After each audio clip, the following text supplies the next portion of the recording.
최근 한국과 폴란드 간의 엄청난 거래가 오가 전 세계가 충격에 빠졌습니다. 폴란드가 자국 육군 해군 무기를 한국산으로 도배했기 때문인데요. 체결된 양해각서에 명시된 금액이 25조가 찍히면서 역대 방산 수출 신기록을 갱신했습니다.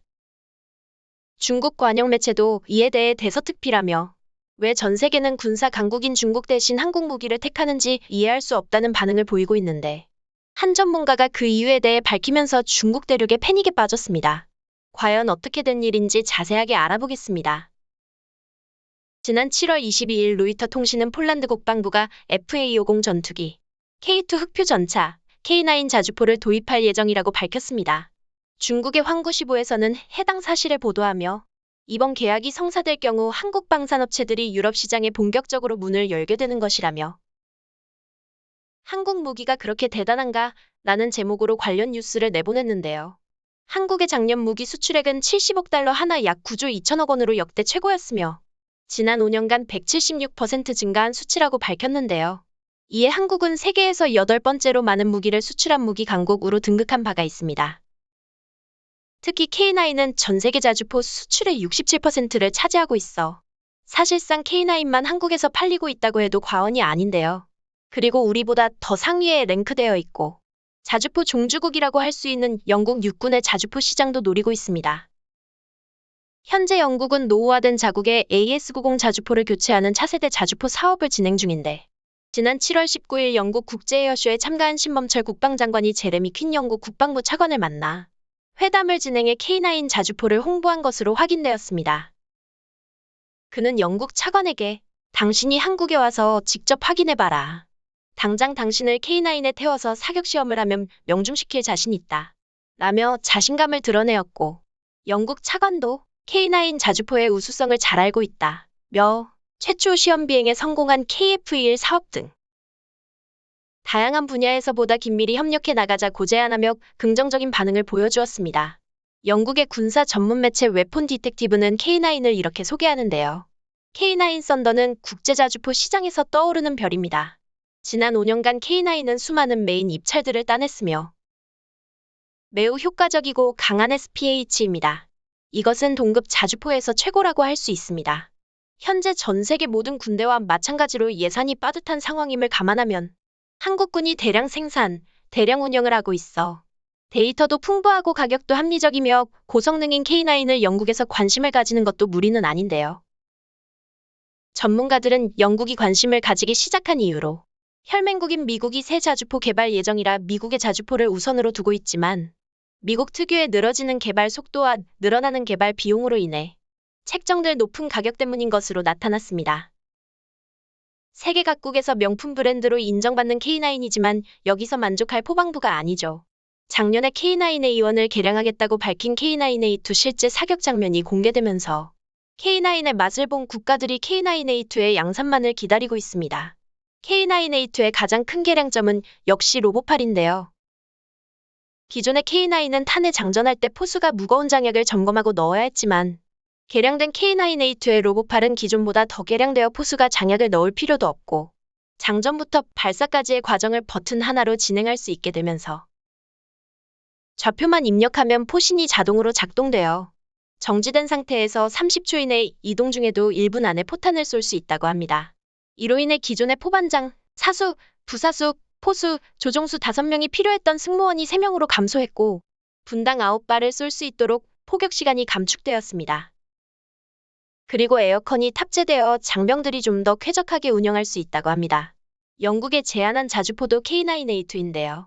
정치적인 고려나 이변이 없는 한 경쟁 후보로 올라와 있는 독일과 스웨덴의 자주포를 충분히 제칠 수 있을 것이라고 전문가들은 예상하고 있습니다. 이미 K9을 구입했던 나라들도 우러 전쟁으로 인한 긴장 상황을 주시해 추가로 주문하고 있는 것으로 알려졌는데요. 이 중에는 중국과 국경을 마주하고 있는 인도에서도 중인 갈등이 심해지면서 K9의 추가 물량을 구매해 국경 지역에 전진 배치하고 있는 것으로 알려졌습니다. 인도는 이전 파키스탄과의 분쟁에서 K9의 위력을 직접 체험하고 인도 군이 현대식 포병 체계를 획득하는 가장 빠르고 확실한 방법이다. 라며 K9의 맹목적인 지지를 보여주었는데요. 인도가 중국과 분쟁이 벌어진 고산 국경지대에 K9을 투입하자 사정권에 든 중국이 부대를 사정거리 밖으로 철수시켰다며 현지 방송을 통해 위성 사진을 보도하며 K9의 성능에 매우 만족하고 있다고 발표했습니다. 사실 중국에게 있어 K9은 여간 껄끄러운 존재가 아닌데요. 중국 군사 매체인 신화 군사망에서는 인도를 보고 M1 돈만 쓴다며 비판하고 나섰습니다. K9은 서류상 재원만 우수할 뿐이며 실상은 중국의 PLG-05가 K9을 압도한다며 거짓 정보를 근거 삼아 깎아내리기 바빴죠. 이러한 반응에 대해 전문가들은 중국이 자국민을 안심시키기 위한 것이라는 의견이 절대적이었는데요. 막상 열어보니 서류로 장난질한 건 K9이 아닌 PLG-05라는 사실이 밝혀졌습니다. 중국 자주포도 충분히 우수하다며 공개한 PLG-05의 실사격 영상이 공개되자 전 세계 밀리터리 매니아들의 조롱거리가 되었는데요. K9에 비해 PLG-05는 포격 시 반동을 견디지 못하고 차체가 격하게 흔들리는 모습을 볼 수 있었습니다. 이렇게 차체가 흔들리게 되면 다음 발사까지의 시간이 지연되는 것은 물론이고 포의 정확성까지 떨어져 자주포로서는 최악인데요. 해당 영상이 공개된 후 밀리터리 마니아들 사이에서 댄싱 머신이라는 별명까지 붙었다고 합니다. 중국에는 자국의 무기를 과대포장하고 다른 나라의 무기를 깎아내리는 자칭 전문가들이 매체를 지배하고 있는데요. 중국에 진짜 전문가는 없는 걸까요? 그래도 사람 사는 곳이라서 자국 탱크의 문제점을 지적하는 사람을 어렵게 찾아볼 수 있었는데요. 그는 이렇게 말했습니다. 이 통나무는 자구목입니다. 탱크를 늪에서 꺼낼 때 쓰죠. 중국 남부엔 농과 늪이 많거든요. 탱크가 빠지지 않게 밑에 나무를 받치는 겁니다. 탱크가 이런 지형을 통과할 때 군인들이 바퀴 밑에 나무를 댑니다. 그리고 탱크를 움직여 빼내는 거죠. 지늘게 빠졌을 때 나무가 큰 역할을 해줍니다. 과정도 번거롭고 100% 수동입니다. 크롤러에 나무를 끼우고 탱크를 앞뒤로 움직여 탱크를 꺼내는 겁니다. 통나무가 빠지면 멈춰야 합니다. 안 그러면 탱크를 버려야 하니깐요. 탱크를 다시 후진해서 통나무를 꺼낸 후 다시 반복합니다. 다양한 지형에서 운용할 수 없기에 자구목은 선택이 아닌 필수입니다. 러시아엔 눈이 많이 오죠? 탱크가 눈에 빠졌을 때도 통나무를 씁니다. 구소련 시절에는 탱크가 전복당하면 어떻게 할지 몰라서 그냥 버렸다고 하네요. 러시아는 추우니깐 불 때우라고 통나무가 있는 거였어요. 정말 우습죠. 결국 탱크의 통나무는 선택이 아닌 필수입니다. 서방 국가들은 지형상 필요가 없죠. 몇천 킬로미터를 달릴 일도 없고요. 정말 많이 가봐야 200에서 300km지요. 참고로 한국은 작은 땅에 다양한 지형지물이 있기 때문에 어떠한 지형이든 어느 정도 운용이 가능하단 걸 생각하면 이런 건 다 핑계라는 걸 알 수 있습니다.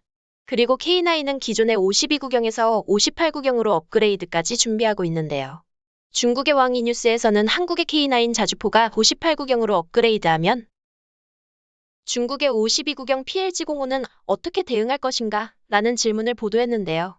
한국의 K9이 개량을 통해 58구경장으로 확대하고 활공탄을 활용하여 사거리를 100km 이상 늘리는 방안을 계획 중이라고 전했습니다.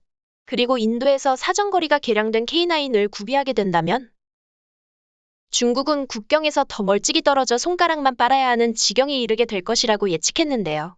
현재 한국과 우호 관계인 다른 나라들도 개량형 K9을 배치하게 되면 중국의 PLG-05의 52구경장보다 훨씬 긴 사정거리를 가진 K9 자주포를 막을 방법이 없어지기 때문에 이에 대응할 연구 개발이 시급하다고 보도했습니다. 이미 이렇게나 우수한 한국 무기지만 아직 많은 발전 가능성을 보여주는 한국 무기가 방산시장을 휘어잡는 것도 당연한 것 같은데요.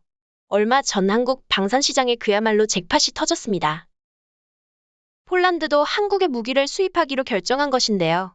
폴란드는 우러 전쟁에서 미국과 함께 우크라이나를 군사적으로 지원하는 국가 중 하나로 폴란드에서 운영 중이던 크랩 자주포를 우크라이나에 지원하면서 정작 자신들이 사용할 무기가 부족해진 것입니다.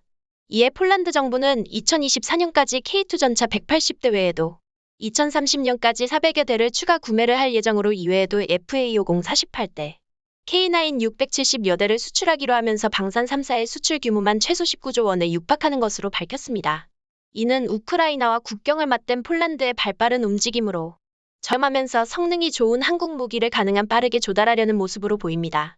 이러한 폴란드의 움직임에 대한 중국의 반응은 이렇습니다.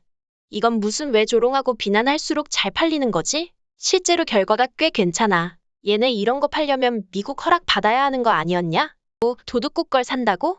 결국 미국 기술이니까 상관없지 라며 애써 무시하는 수밖에 없었는데요. 우러 전쟁이 연장됨에 따라 모든 국가에서 전쟁 대비가 한창입니다. 쟁은 일어나선 안 되지만 이 기회를 잘 살려 한국 방산업체가 인정받고 승승장구하길 기원합니다. 끝까지 시청해주셔서 감사합니다.